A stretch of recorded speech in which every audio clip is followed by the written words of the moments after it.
We spent a lot of time talking about playoffs on the high school level, but the college postseason games are happening right now. Yep. The Gulls women's lacrosse team was in the Final Four facing William & Smith. They actually lost to this team during the regular season, Brandon. Let's see. But you know what? Things are a lot different in the postseason. Yeah, so this one was very close from the very beginning. Salisbury drew first blood. Caroline Knight drills the goal right there.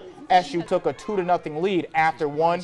And from that moment on, the two teams basically played even. Gulls won the second quarter 4-3. They split the third quarter 3-3, and then they tied in the fourth quarter, each scoring 4 goals. And so if you do the math, that means Salisbury wins 13-10. They're in the championship to play top-ranked Middlebury College Panthers on Sunday. That game is at noon. Gulls are looking for their 5th national title. Yeah, and Middlebury is a fantastic team as well. We talked with head coach Jim Nestor, who was kind enough to give us some time after this win earlier tonight after the game, all about the fan support that they've gotten this season at home and especially on the road like tonight.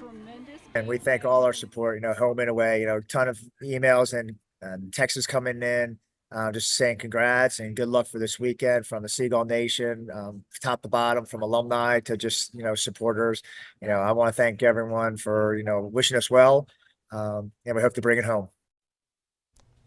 And we hope they bring it home tomorrow as well, or I should say on Sunday. The game will be on Sunday at noon, so you can hear more of that interview tomorrow right here on WMDT as we preview that championship game. This has been such a fun team to cover, Devin. They haven't had that incredibly high expectations like the men's team did or even the softball or baseball team. They've kind of been under the radar, but they have a lot of great homegrown talent like Miranda Mears from Parkside, who scored 4 times today to lift the Gulls to victory. And of course, Natalie Held has been so instrumental for this team and their success on the defensive end, forcing turnovers, winning ground balls, draw controls. They are just fundamentally sound, and they have a chance to win the first championship since 2021. And don't forget about the Gulls' 2 other All-Americans, Leah Valove and Mary Also Hanchey. from Parkside. Yep, Valove is a Parkside alum, and she's been on fire her senior year, racking up 49 goals this season. And Hanchey is 3rd in the C2C conference in both assists and points. So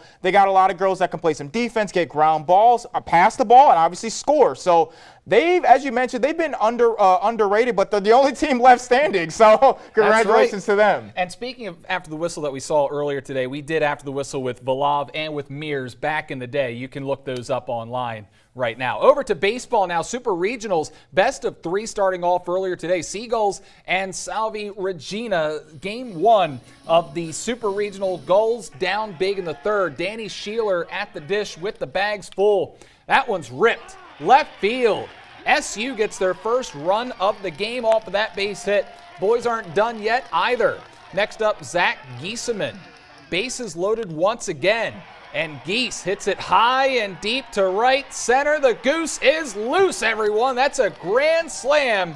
And Salve only up 1 at that point. Fast forward now, the bottom of the 5th. SU up 7-6. Brady Smolinski at the bat. And this ball is driven to deep left center.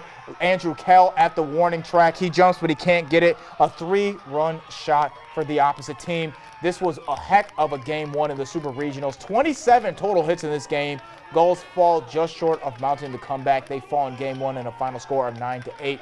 They need to win 2 games tomorrow to advance to the College World Series. Yep, and we will be there tomorrow, so make sure you tune in. Now let's get over to softball. Lady Seagulls in game 2 of their Super Regional matchup with Tufts. Gulls needed to win today to keep their season alive, and SU wasted no time getting on the board. They jump out to an early 1-0 lead in the 1st, but the wheels would fall off in the bottom of the 4th as Tufts would play 4 runs. Yeah, the Gulls would attempt to rally in the 7th, but they would not be able to drive anyone in as Salisbury unfortunately loses 4-1. Their season coming to an end in the Super Regionals, but a fantastic year for the Gulls. Stick around. We are going to go over the weekend schedule ahead, plus we're unveiling the WMDT Sports Athlete of the Week. That's coming up next on DSI.